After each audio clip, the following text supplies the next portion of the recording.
এখানে অঙ্কটা দেখেন, দুটি রাশি অনুপাত 9:15, পূর্ব রাশি 36 হলে উত্তর রাশি কত? এখানে দুটি রাশির অনুপাত দেওয়া আছে 9:15, পূর্ব রাশি মানে প্রথম পদ, তাহলে প্রথম পদ দেওয়া আছে 36 হলে উত্তর রাশি কত? তাহলে দ্বিতীয় পদটার মান বের করতে বলছে। তাহলে এক্ষেত্রে একটা সংখ্যার যে মান দেওয়া থাকে, তাহলে আমরা এখানে প্রত্যেকটা সংখ্যার সাথে এক্স ধরবো। তাহলে ধরি প্রথম সংখ্যা হচ্ছে 9x, প্রথম রাশি হচ্ছে প্রথম রাশি 9x, প্রথম রাশি এখানে কি বলা আছে? পূর্ব রাশি, প্রথম বা পূর্ব রাশি, পূর্ব বা প্রথম রাশি হচ্ছে 9x বা 9x। আচ্ছা, আর উত্তর রাশি হচ্ছে তাহলে 15x। তাহলে এখানে পূর্ব রাশির মান দেওয়া আছে, তাহলে এখানে 9x-এর মান দেওয়া 36, তাহলে এখানে হচ্ছে 9x, প্রশ্ন মতো 9x সমান সমান কত হচ্ছে? 36। তাহলে x-এর মান যদি এখানে বের করি, 36-এ 9 দিয়ে ভাগ করলে, 9 দিয়ে আমরা 36-কে ভাগ করবো, 9 দুগুণে 18, 3 নং 27, 4 নং 36, তাহলে x-এর মান আমরা কত পেলাম? 4 পেলাম। আচ্ছা, x-এর মানটা যদি পেলাম, এখন হচ্ছে আমার উত্তর রাশি বের করতে বলছে। উত্তর রাশি কত আছে? 15x। তাহলে আমরাই জাস্ট x-এর জায়গায় মান বসিয়ে দেবো। তাহলে উত্তর রাশি 15 গুণন হচ্ছে এই 4, যেহেতু 15x, তাহলে গুণ করলে কত হয়?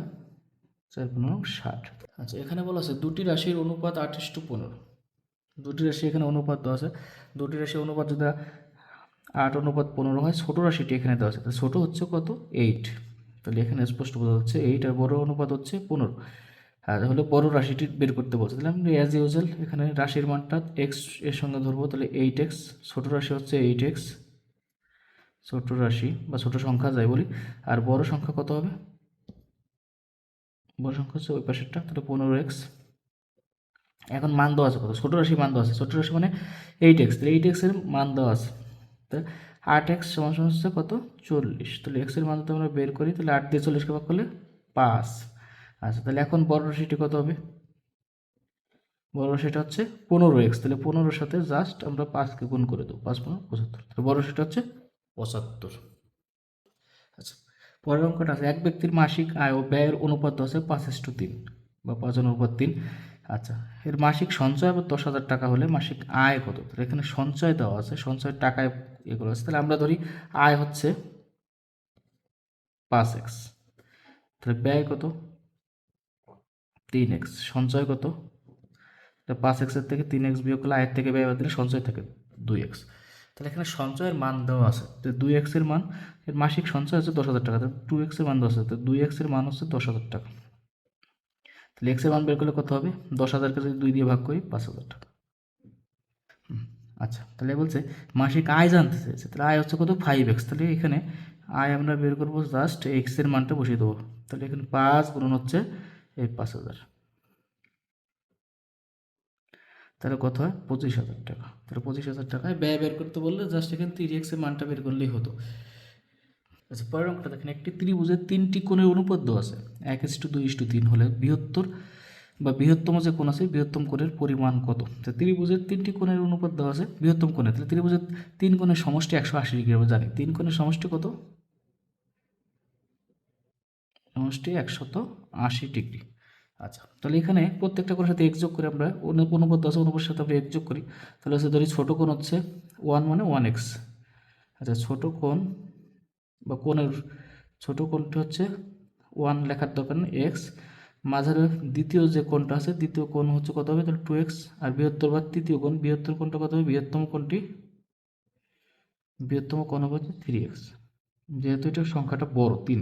আচ্ছা, তিনটে কোণের সমষ্টি হচ্ছে 180 ডিগ্রি। তার মানে যদি এটাকে যোগ করি,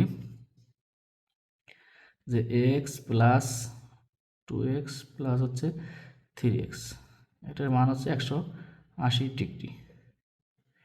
আচ্ছা, তাহলে 180 ডিগ্রি বাংলায় লিখি। আচ্ছা, তো তিনটে কোণ যোগ করলে কত? 3 × 5 = 6x, তো 6x-এর মান পেলাম 180 ডিগ্রি। আচ্ছা, তাহলে এখানে x-এর মান কত পেলাম? 6 দিয়ে 180-কে ভাগ করলে 6 দুগুণে 12, 3 6 18। আচ্ছা, 30 ডিগ্রি, কত ডিগ্রি বললাম? 30 ডিগ্রি। তাহলে x-এর মানটা কিন্তু আমরা পেয়েছি। এখন বলছি বৃহত্তম কোণ, বৃহত্তম কোণ কোনটা? 3x। তাহলে বৃহত্তম কোণের মান যদি আমরা বের করি, তাহলে কত হবে? 3 × 30, 90 ডিগ্রি। এই চতুর্ভুজের 4টি কোণের অনুপাত দেওয়া আছে। চতুর্ভুজের 4টি কোণের যদি আমরা সংখ্যায়ন করি, তাহলে প্রথম কোণ হচ্ছে কত? 1 যেহেতু আছে, প্রথম কোণ হচ্ছে x, দ্বিতীয় কোণ হচ্ছে 2x, তৃতীয় কোণ হচ্ছে যেহেতু 2 অনুপাত আছে 2x, আর বৃহত্তম কোণ কত? বৃহত্তম কোণ হচ্ছে থ্রি আছে তাহলে 3x। আচ্ছা আমরা জানি চতুর্ভুজের চার কোণের সমষ্টি কত?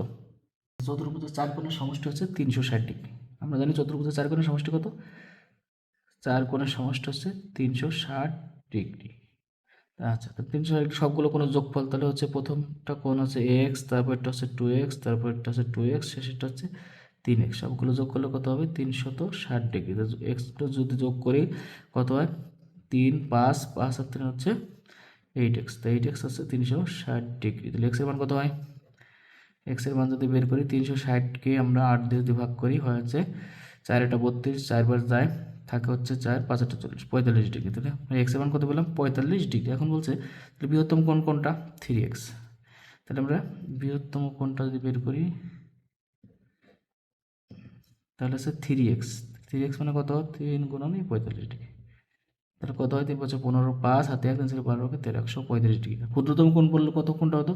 শুধু এক্স, তাহলে ক্ষুদ্রতম কোণটা হয়তো 45 ডিগ্রি। কোকনের মাসিক আয় ও ব্যয়ের অনুপাত 10, 20:15 হলে মাসিক সঞ্চয় আয়ের শতকরা কত অংশ? তো এখানে আছে হচ্ছে আয় আর ব্যয়ের অনুপাত। তাহলে আয় আছে এখানে ধরি আয় হচ্ছে 20x, আর ব্যয় কত হবে? এক্স হবে, তাহলে 15x। তাহলে সঞ্চয় কত হবে? আয়ের থেকে ব্যয় বাদ দিলে সঞ্চয়, তাহলে 20x থেকে যদি 15x বাদ দিই 5x, তো সঞ্চয় পেলাম হলো 5x। এখন বলা আছে মাসিক সঞ্চয় আয়ের শতকরা কত অংশ? সঞ্চয় যে 5x এটা আয়ের কত অংশ শতকরা সেটা চাইছে। তাহলে সঞ্চয়টা হচ্ছে 5x, এই যে 5x, 5xটা আয়ের, আয় কত? 20x, এর শতকরা কত হচ্ছে? 100 দিয়ে গুণ করে দেবো। তো এটা যদি আমরা 20 দিয়ে 100কে কাটি 5 যায়, আর x কেটে দিলে 5 5 25%, কত পার্সেন্ট হলো? 25%।